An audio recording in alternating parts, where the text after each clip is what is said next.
Real quick, let me bust this down. Hey, y'all, I want to show y'all something real quick, man. Christianity is tough, bro. Let's go to Romans real quick, since they like Paul so much. Let's go there, man. I want to read y'all something. Watch this, bro. I'm going to read y'all Romans 10 and 4. I'm going to read y'all something they definitely read them people in church. We going to read this. Watch this, bro. It's tough. Watch this.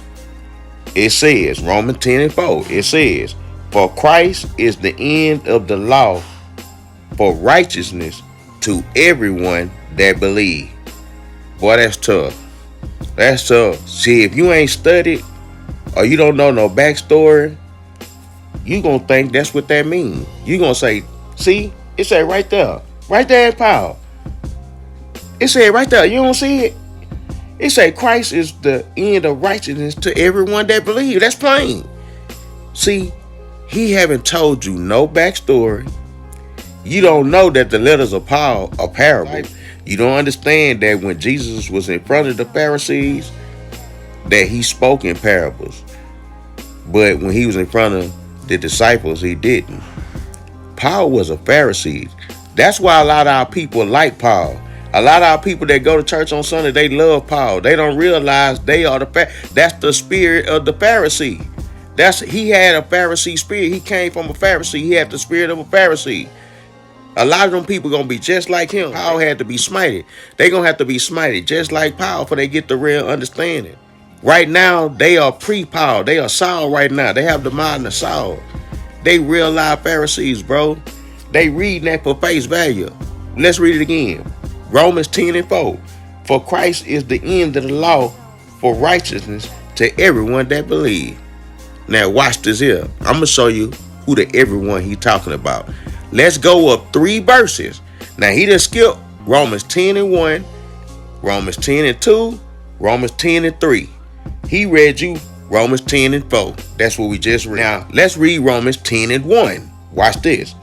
Brethren, my heart's desire and prayer to God for Israel is that they might be saved. See, he already told you in 1 who the rest of it is for. We already read in 1. He praying to God in his heart. His heart and desire is to pray to God is for Israel that they be saved. This whole thing is him praying to God for Israel to be saved, the people of Israel, the children of Israel. Because he know they off in idolatry, in another land, speaking another language, celebrating pagan holidays. Let's read it again. Romans 10 and 1. This to everyone he talking about. Watch this. Brethren, my heart's desire and prayer to God for Israel is that they might be saved. 2. For I bear them record, meaning that he wrote it down. He wrote it down in that time for us in today's time, so we would know the mentality of those people. Let's read that again. Romans 10 and 2. For I bear them record that they have a zeal of God. He just letting us know today that them people back in that time, they had a zeal of God. Meaning that just like the Pharisees and the people that go to church on Sunday, they have a zeal of God. They actually love God. I really do believe that. But like it said in the next line, but not according to the knowledge. They don't know their tribe. They don't know Jesus Christ's tribe. They love Paul. Ask them what's Paul's tribe. They don't know he from the tribe of Benjamin. They don't know nothing about that, bro. They don't know nothing about the northern kingdom. Ask them what that is.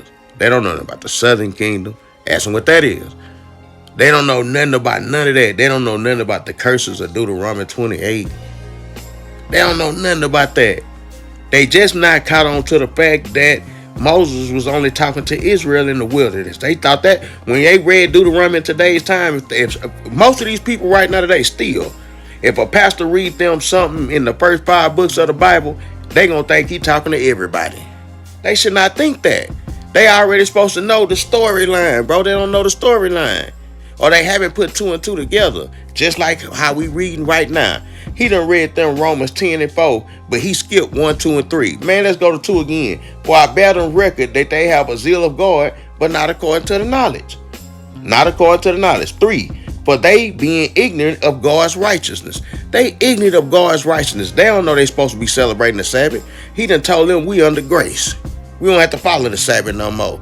He'll go read them Colossians 2 and what's that, 8 or something. Don't let no man judge you in Sabbath and meat and drink. Da, da, da. That's their reason for eating pork. Man, that is not what that means. It's the same thing. It's the same thing. That's what they think, bro. They crazy. He haven't broke that down. He haven't broke that down to them people. 3, for they being ignorant of God's righteousness, they don't know what God called righteous. They think if they ain't stealing and killing, that they is righteous. Never mind that they devil worshiping when they celebrate pagan holidays, Christmas, Thanksgiving, anniversaries, Mother's Day, Father's Day, anything of the world that you did not get from God himself. You don't know nothing about Passover. That's God's righteousness. You don't know nothing about Pentecost. That's God's righteousness. You don't know nothing about Feast of Dedication. That's God's righteousness, fam. He gave you holy days to celebrate. You know nothing about God's righteousness. That's why you say you have a zeal of God, but not according to the knowledge. That's why I say that, bro. That's why I say that, but let's go back to 3. For they being ignorant of God's righteousness and going about to establish their own righteousness. That's what they do. That's what they do. When you break down the scripture for real, you're going to realize what they doing is establishing their own righteousness. Well, I believe we already know you messed up right then, because nobody cares what you believe. We going off what God say. The scripture. If you don't believe what the scripture say, we don't care what you believe. We reading it right here in the scripture. Word for word, verbatim. Verbatim. For they being ignorant of God's righteousness and going about to establish their own righteousness. That's what I believe is your own righteousness. You can't say I'm what they trying to say, misconstruing the word or twisting up the word. No, that's exactly what it means. I'm not stupid. I'm not stupid, bro. It's for they being ignorant of God's righteousness and going about to establish their own righteousness, have not submitted themselves into the righteousness of God. When you say, I believe, you going about your own righteousness. That is not the righteousness of God. You trying to tell me I don't understand what I just read? No. 4, for Christ is the end of the law to everyone that believe. He already told you who he was talking to in 1. Now, if you believe he talking about everyone, you are ignorant of God's righteousness. Damn.